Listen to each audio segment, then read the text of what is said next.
Me friends and ఫ్యామిలీతో సరదాగా బయటకు వెళ్ళటానికి కారు లేదా అయితే వెంటనే ఈ నెంబర్కి కాల్ చేయండి.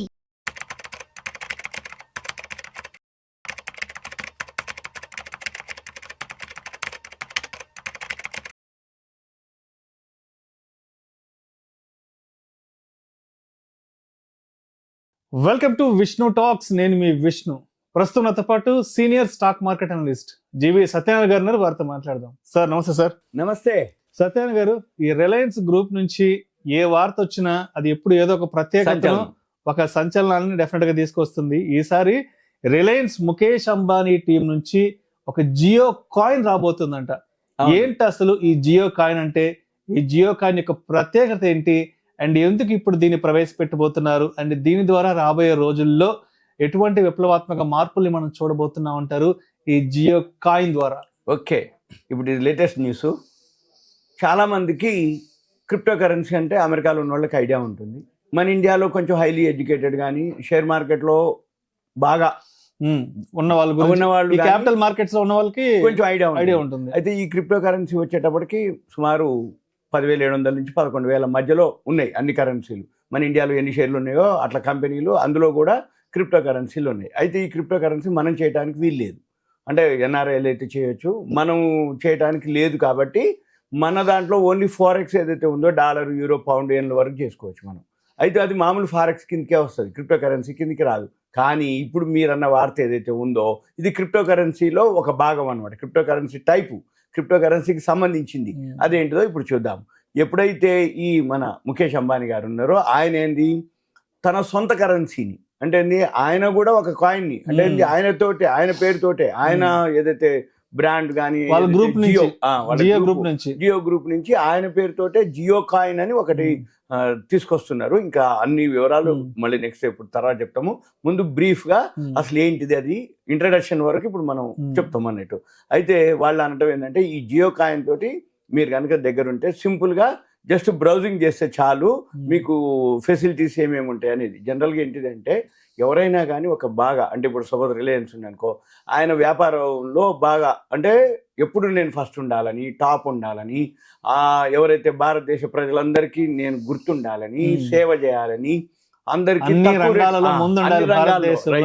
అన్ని రంగాల్లో ఉండాలని, అందరికీ అందుబాటులో ఉండాలి, ప్రైసెస్ కానీ అంటే ధరలు కానీ సర్వీస్ కానీ గుండు సూది నుంచి విమానాల దాకా అనే ఉద్దేశంతో ఆయన అన్ని వ్యాపార రంగాల్లోకి విస్తరించటం. అయితే ఆయన ఎప్పుడు ఏం చేసినా ఒక సెన్సేషన్గా ఉండటం జరిగేది. అంటే ఏంది, టెలికాంలోకి ఎప్పుడైతే జియో వచ్చిందో ఒక సెన్సేషన్, అంటే ఫ్రీగా ఇవ్వటం కొన్నాళ్ల పాటు, అనగానే ఉంది బిలియన్లు కస్టమర్లు యాడ్ అవ్వటం. తర్వాత ఒకప్పుడు, ఇప్పుడు కాదు, ఒక 20 ఏళ్ల కిందటే రిలయన్స్ వాళ్ళు చిన్న ఫోన్ తోటి స్టార్ట్ అయింది, సిడిఎంఎల్. ఆల్మోస్ట్ అసలు ఫోన్ అంటే ఏంటిది, వేలు పెట్టి కొనాలి అని లేకుండా 100లో మీకు ఇవ్వడం జరిగింది. అప్పట్లో 2,000, 3,000కి సిడిఎంఏ అప్పుడు 100లోనే ఉంది. రైట్, నోకియా బ్రాండ్, వీళ్ళే అంటూ ఒక బ్రాండ్ ఉండేది, ఏది రిలయన్స్ వాళ్ళు. అంటే అప్పటి నుంచే ఆయన ఒక అన్నాడు టెలికాంలో ఏదైతే ఉందో ఆయన విప్లవాత్మక మార్పులు తీసుకురావడం జరిగింది. అయితే ఇప్పుడు మళ్ళీ ఇంకొక నిర్ణయం తీసుకోవడం జరిగింది. ఆ నిర్ణయం ఏంది, ఆయన సొంత క్రిప్టో కరెన్సీ, ఓన్గా ఒక క్రిప్టో కరెన్సీని అందుబాటులోకి తీసుకురావాలని డిసైడ్ చేయటం. ఆ డిసైడ్ కోసం దానికి ఒక పేరు పెట్టడం, ఆ పేరే జియో కాయిన్, బిట్ కాయిన్ అని మనం ఎప్పుడైతే అంటాం. అంటే జనరల్గా ఏంది, క్రిప్టో కరెన్సీలో భాగాలు. బిట్ కాయిన్ అనేది ఒకటి, ఎప్పుడో ఓల్డ్ అది హైయెస్ట్ $107,000 పోయింది. ఇప్పుడు $105,000 పైనే ఉంది.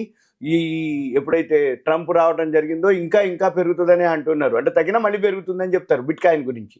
అంటే క్రిప్టో కరెన్సీ ఎంత ఫ్యూచర్ ఉంది అనే దాని మీద ఇప్పుడు ఎవరైతే మళ్ళీ ముఖేష్ అంబానీ గారు మళ్ళీ దాన్ని ఆయన నిర్ణయాన్ని మళ్ళీ బయటికి తీసుకొచ్చిండు, ఆయన ఆలోచనని తీసుకొచ్చి ఇప్పుడు మళ్ళీ జియో కాయిన్ రూపంలో అనౌన్స్ చేయడం జరిగింది. అది ఇప్పుడు అంతా ఒక చర్చానీయాంశంగా మారింది. అసలు అది ఏంటిది స్పెషల్, అదేంటిదో చూద్దాం మనం. జనరల్గా ఏంటంటే వీళ్ళు ఈ క్రిప్టో కరెన్సీ మీద ఈయనకి చాలా నుంచే ఒక ఐడియా ఉంది, దాన్ని ఎలాగైనా చేయాలి అనేది ఒక ఐడియా ఉంది, ఇంట్రడ్యూస్ చేయాలని వాళ్ళ గ్రూప్ నుంచి. దాంతో పాటు ఆయన ఎప్పుడో నిర్ణయించుకుంటూ, కానీ దానికంటూ ఒక స్పెషల్ కరెన్సీ కావాలి. అయితే దాంట్లో అంటే మరి ఒకసారి అనుకోగానే కాదు, దానికి ఏండ్లు టైం తీసుకుంటాం. అంటే ఏంది ప్లస్ పాయింట్లు మైనస్ పాయింట్లు, దానికి సంబంధించినటువంటి కసరత్తులు అన్ని చేసి చివరికి ఇప్పుడు జియో కాయిన్ అనేది ఒకటి రూపొందించడం జరిగింది. అయితే దీన్ని ఆల్ ఓవర్ అంటే ప్రపంచవ్యాప్తంగా కానీ దేశవ్యాప్తంగా కానీ దీన్ని విస్తరించాలంటే దానికి ఒక బ్లైన్ చైన్ టెక్నాలజీ అవసరం. అందుకనే వాళ్ళు ఇప్పుడు ఎవరైతే రిలయన్స్ వాళ్ళు ఉన్నారో పాలిగాన్ నెట్వర్క్ అని ఒక కంపెనీ ఉంది, పాలిగాన్. ఈ పాలిగాన్ నెట్వర్క్ తోటి వాళ్ళు అగ్రిమెంట్ కుదుర్చుకోవటం, భాగస్వామ్యం కుదుర్చుకోవటం. అయితే దీన్ని స్వయంగా వాళ్ళే, ఈ పాలిగాన్ కంపెనీ వాళ్ళే చెప్పడం జరిగింది. ఏమని? వాళ్ళు ట్విట్టర్లో ఈ విధంగా మేము రిలయన్స్ తోటి జియో కాయిన్ అనేది అనౌన్స్ చేయడం జరిగింది. అయితే ఇప్పుడు మన దేశంలో కూడా క్రిప్టో కరెన్సీ మాదిరి ఈ డిజిటల్ జియో కాయిన్ని ఎకానమీని పెంచాలనే ఉద్దేశంతో వాళ్ళు బిజినెస్ ఎక్స్పర్ట్స్ చెప్పడం. అంటే దేశం అందరికి కూడా బిట్ కాయిన్ ఏదైతే కొద్ది మందికే తెలుసు, అలా కాకుండా జియో కాయిన్ అందరికి తెలవాలి అనే ఉద్దేశంతో వీళ్ళు కీలక పాత్ర, ఈ జియో కాయిన్ మాత్రం బాగా కీలక పాత్ర పోషిస్తుంది అనేది వాళ్ళ యొక్క ఎక్స్పర్ట్ చెప్తున్నారు. అది నిజమే. ఎందుకోసం అంటే బిట్ కాయిన్ అనేది అమెరికా వాళ్ళకి కొద్ది మందికి పరిచయం, మరి రిలయన్స్ ఇండియా అనగానే అందరికీ ఓకే, ఇంకేమి ఆలోచన ఉండదు. కాబట్టి జియో కాయిన్ రాబోయే రోజుల్లో మామూలుగా ఉండదు అనేది వాళ్ళు ఎలా వాడాలి, ఇది మరి జియో కాయిన్ ఎలా తీసుకోవాలి. అయితే వీళ్ళు చెప్పేది ఏంటంటే జియో మార్ట్, ఈ కామర్స్ ఏముంది మనం కిరాణా మాదిరి జియో కామర్స్, తర్వాత జియో మార్ట్ అంటే ఈ కామర్స్ ద్వారా, తర్వాత జియో ప్లే డిజిటల్ ట్రాన్సాక్షన్స్ అంటే గూగుల్ పే ఫోన్పే టైపు, మళ్ళీ జియో క్లౌడ్ డేటా స్టోరేజ్, ఇలాంటి సేవలన్నిటికీ కూడా జియో కాయిన్ మీరు వాడుకోవచ్చు. అంటే జియో కాయిన్ నీ దగ్గర ఉంటే నువ్వేం చేయొచ్చు, ఈ కామర్స్ కానీ జియో ప్లే డిజిటల్ ట్రాన్సాక్షన్స్ కానీ డేటా స్టోరేజ్లు కానీ వాడుకోవచ్చు. అది ఈయన యొక్క ఆలోచన.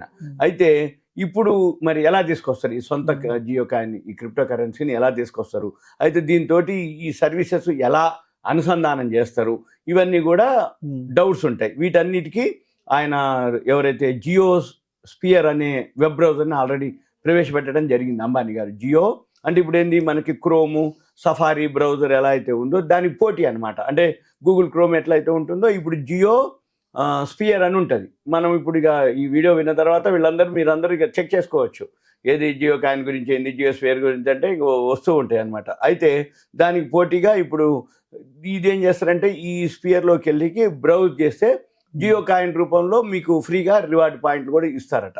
అయితే ఈ జియో రీఛార్జ్ చేసుకోవడానికి రిలయన్స్ గ్యాస్ స్టేషన్స్, లేకపోతే రిలయన్స్ పెట్రోల్ ఫిల్లింగ్ స్టేషన్స్, వాటన్నిటిలో కూడా ఈ జియో కాయిన్ వాడుకోవచ్చు. ఇక సింపుల్గా ఏం లేదు, మనకంటూ ఒక ఏటీఎం కార్డు డెబిట్ కార్డు మాదిరి ఉందో జియో కాయిన్ తీసుకోవటం, జియోకి సంబంధించిన రిలయన్స్ సంబంధించిన ఏవేవైతే బిజినెస్లు అన్నీ ఉన్నాయనుకోండి, ఈ జియో కాయిన్ యూజ్ చేసుకోవచ్చు. ఇక అంటే అమౌంట్ని ఇప్పుడు మనము స్కాన్ చేసే బదులు జియో కాయిన్ తోటి చేసుకోవచ్చు అనేది అనమాట. అయితే దీనికి సమాంతరంగా ఒక నూతన ఆర్థిక వ్యవస్థని నెలకొల్పే ప్రయత్నం. అంటే ఏంది, మొత్తం జియో తోటే నడిచేటట్టు, అంటే వాళ్ళ సంబంధించినటువంటి షాపింగ్ కానీ ఏవైతే ఉన్నాయో జియో కాన్, పెట్రోల్ పంప్ అనుకోండి, ఎలక్ట్రిక్ స్టేషన్స్ అనుకోండి, ఈ కామర్స్ అనుకోండి, ఇవన్నీ కూడా చేయొచ్చు అనేది ఒక. అయితే ఇవన్నీ కూడా ఇదంతా కూడా 4 నుంచి 5 ఏళ్ళు పట్టొచ్చు అనేది వాళ్ళ యొక్క అభిప్రాయం. ఎందుకంటే దేశవ్యాప్తంగా జియో కాయిన్ మీదనే అలవాటు పడి రావాలి అంటే 4 నుంచి 5 ఏళ్ళు పడుతుంది అనేది ఇది ప్రజెంట్ ఉన్నటువంటి మనకు ఉన్న సమాచారం ఇప్పుడున్న వరకు. కాకపోతే మనం ఏం చేయాలి,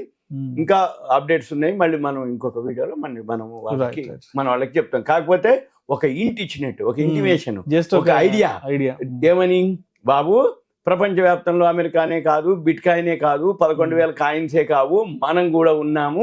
మనం కూడా ప్రపంచవ్యాప్తంగా అంటే ప్రపంచంలో బిట్ కాయిన్ అనేటప్పటికీ అదే మాదిరి మన దేశంలో జియో కాయిన్ ఒకటి వస్తుంది. అది రేపు రాబోయే రోజుల్లో అది కూడా సంచలనం సృష్టిస్తుంది అని ఒక విధంగా ఇంటి ఇవ్వటం. Thank you sir, thank you so much Satyanarayana గారు.